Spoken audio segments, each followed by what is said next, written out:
ब्रह्मचर्य और नियम ऐसे कमल के फूल का जैसा चेहरा हो जाता है, उसका खिल जाता है। आधा अन्न और जो आधा बचा उसमें आधे में जल, 3 लीटर जल प्रत्येक शरीर को चाहिए ही चाहिए।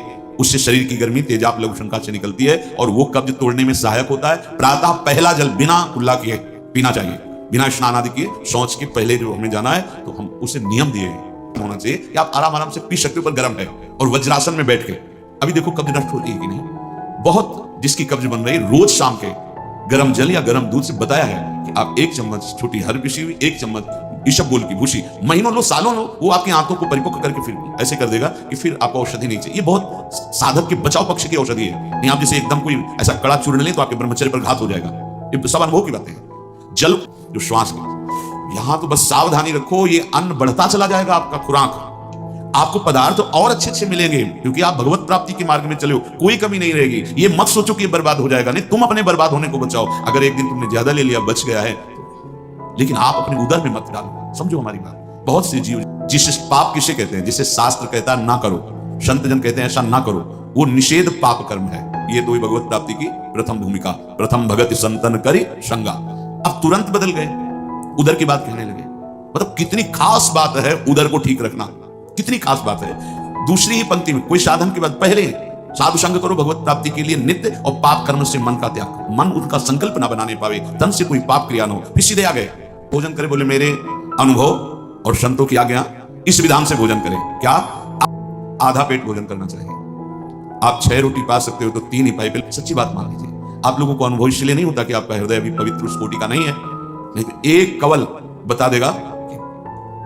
अगर सहज सरल भोजन पाओ, सात्विक रोटी है, दाल है, सब्जी है, लाखों रुपया तुम बीमारी में खर्चा करवा रहे हो, फल सलाद ये नहीं पा सकते। अगर घर का बना हुआ पदार्थ शुद्ध हाथ का है, चलो भाई जैसा, लेकिन बाजार का होना चाहिए। ठीक है, बाहर हम बहुत साफ स्वच्छ बैठकर बेच रहे हैं, लेकिन बनाने वाले कैसे, उनका भाव क्या है, उनकी पवित्रता क्या है। ये जो बेचारे व्यापार नौकरी आदि में बाहर मारे घूम रहे हैं, उनको किसी न किसी तरह उदर पोषण करना है, पहले होकर हमें दे रहे हैं। बच्चे हो, हट करोगे खिलौना पकड़ा देंगे, खेलते रहो, जब रोगे खिलौना फेंक के फिर गले से लगा लेंगे। क्या समय बर्बाद करते हो। पकवान, ये पूरी कचौड़ी सब्जी परेठा गरिष्ठ पदार्थ, और ये जितनी बाजार की चीजें, इनका सीधा कब्ज से संबंध होता है। सीधा ये कब्ज बनाएंगे। आप श्रम तो करते नहीं, घंटा 2 घंटा ऐसा श्रम, तो वो आपके अंग जो है उनमें पावर नहीं रहेगा। आप कहोगे सत्संग बहुत जरूरी है ये, क्योंकि हम देख रहे हैं। कैसे भजन करोगे आप लोग, कैसे भजन करोगे जब आपका उदर साफ नहीं है। तो पहली बात, स्वादहीन भोजन आपको महापुरुषों के मार्ग में आगे बढ़ा देगा। स्वादिष्ट भोजन आगे कदम नहीं बढ़ने देगा। ये लिख लो आप कागज में। प्रार्थना है, अमूल्य जीवन है, अमूल्य कृपा हो गई है। इस रसेंद्री को संभालो। सब इंद्रियां तुम्हारे वश में हो, रसेंद्री वश में ना हो तो तुम जितेंद्री नहीं माने जाओगे। और एक इंद्री केवल रसेंद्री वश में हो, आप स्वाभाविक जितेंद्री हो जाएंगे। जो रूखा सूखा कभी मिला वो हाथों में ही चिपक जाता।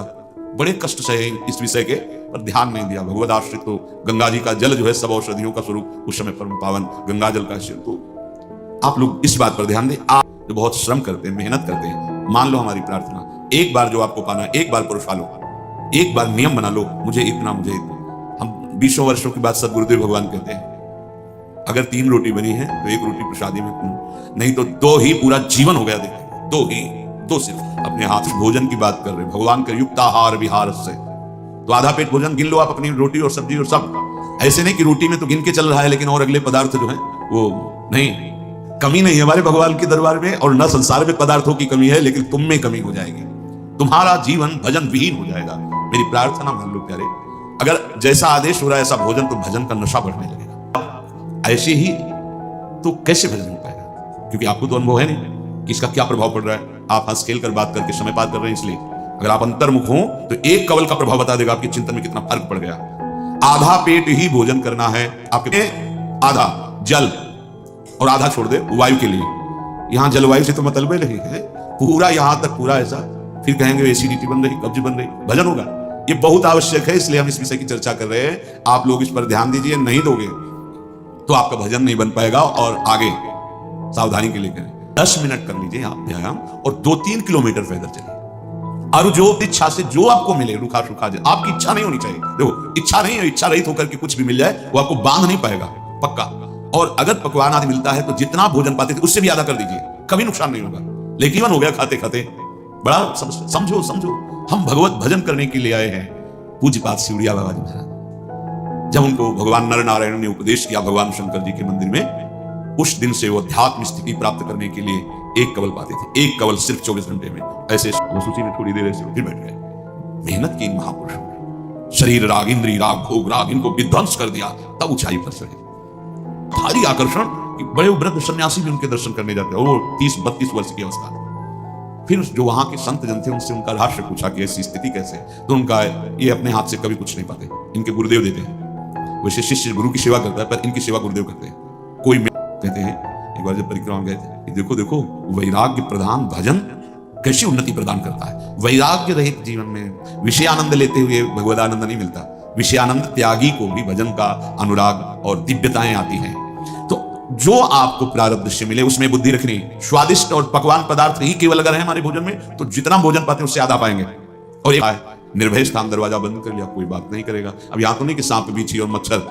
अपने लोग जब गंगा किनारे भजन के लिए बैठते ना 4 बजे, सैकड़ों ऐसे मच्छर मोटे मोटे, क्योंकि गंगा जी का किनारा और लता पता ऐसा कि दिन में देखो तो ऐसे छोटे छोटे दाग बन जाते थे। भजन ऐसी थोड़ी चीज है कि सुविधा से होता है, कुछ नहीं। जितनी सुविधाओं के भोक्ता बनोगे उतना ही अंतः स्थिति में तुम कमजोर होते चले जाओगे।